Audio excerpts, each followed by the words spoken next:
जाइनल flora जो है इन सब चीज़ों से वो मर सकता है और जो हमारे गुड बैक्टीरिया वो कम हो सकते हैं। ये भी हम देखते हैं कि जो इंसिडेंस ऑफ यूरिन इन्फेक्शन होता है वो फीमेल्स में ज़्यादा होता है। उसके मेन रीज़न 3 हैं।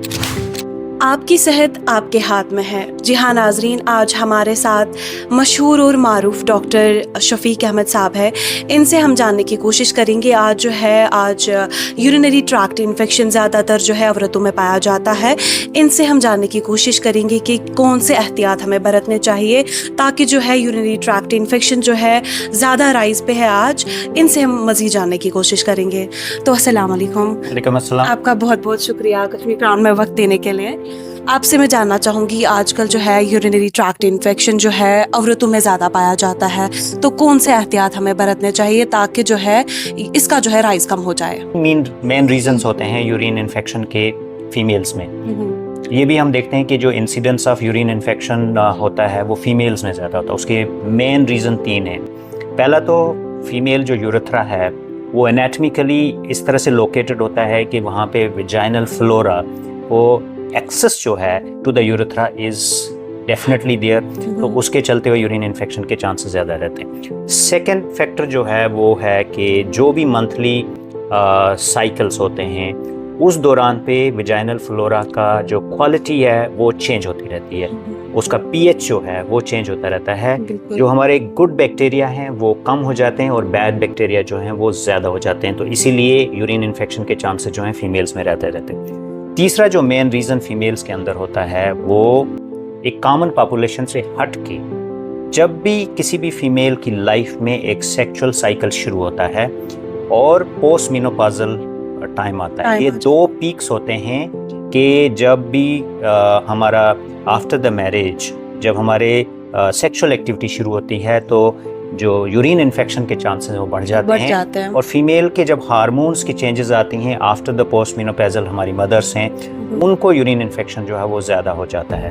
तो practically women are more susceptible to have a urinary tract infection. इसके अलावा एक जनरल पॉपुलेशन की बात करें तो जो रिस्क फैक्टर और हैं जो कॉमन किसी में भी हो सकते हैं, मेल में या फीमेल में, उसमें सबसे टॉप पे आता है डायबिटीज़ मेलाइटिस, यानी कि डायबिटीज़ शुगर का होना, ये एक रिस्क फैक्टर है यूरिन इन्फेक्शन के लिए।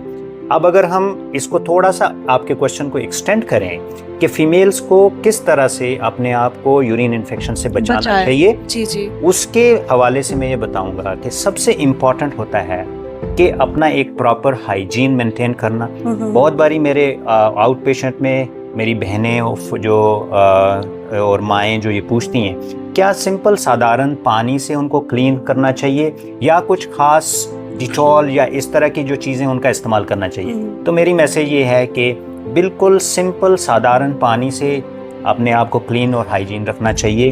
किसी भी तरह का कोई भी एक्स्ट्रा चीज़ डिटर्जेंट जो है इस्तेमाल करने की ज़रूरत नहीं है, क्योंकि विजाइनल फ्लोरा जो है इन सब चीज़ों से वो मर सकता है और जो हमारे गुड बैक्टीरिया वो कम हो सकता है। तो डॉक्टर साहब, अगर किसी को बार बार जो है यूटीआई होता है तो उसको क्या करना चाहिए, और ये ओनली विमेंस में पाया जाता है या मर्दों में भी यूटीआई हो जाता है? सबसे बेहतरीन तरीका है कि अगर आपको रिकरेंट यूरिनरी ट्रैक्ट इन्फेक्शन हो रहा है तो आपके लिए जो आप होम रेमेडीज़ हैं, जैसे हम लोग पानी का इस्तेमाल ज़्यादा कर सकते हैं या फिर आप क्रैनबेरी जूसेस हैं वो इस्तेमाल कर सकते हैं।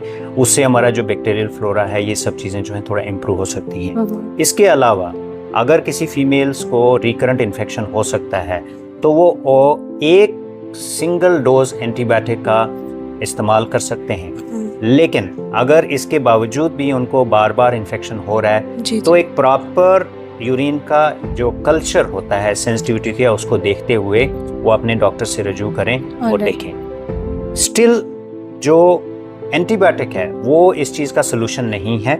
सोल्यूशन ये है कि हम अपनी इम्यूनिटी को कैसे इम्प्रूव करेंगे, अपने हाइजीन को कैसे इम्प्रूव करेंगे, और क्या अगर आपने कोई इसके अलावा भी कोई रिस्क फैक्टर है तो उस रिस्क फैक्टर को हम कैसे मिनिमाइज करेंगे, अपने होम रेमेडीज से कैसे मिनिमाइज करेंगे, तभी जाके आप रिकरेंट यूरिनरी ट्रैक्ट इन्फेक्शन से बच सकते हैं। द टॉप मोस्ट जो मैं अपने क्लिनिकल प्रैक्टिस में देखता हूँ कि मैंने मेजॉरिटी ऑफ द फीमेल्स को देखा है कि वो सिर्फ और सिर्फ एंटीबायोटिक खाते रहते हैं और उससे जो बैक्टीरिया जो आज ससेप्टेबल होता है वो आने वाले समय में वो उसको रेजिस्टेंट हो जाता है। तो इसीलिए सबसे ज़्यादा इम्पॉर्टेंट है कि फ्रीक्वेंट एंड रैम्पेंट एंटीबायोटिक का इस्तेमाल बिल्कुल ना करें।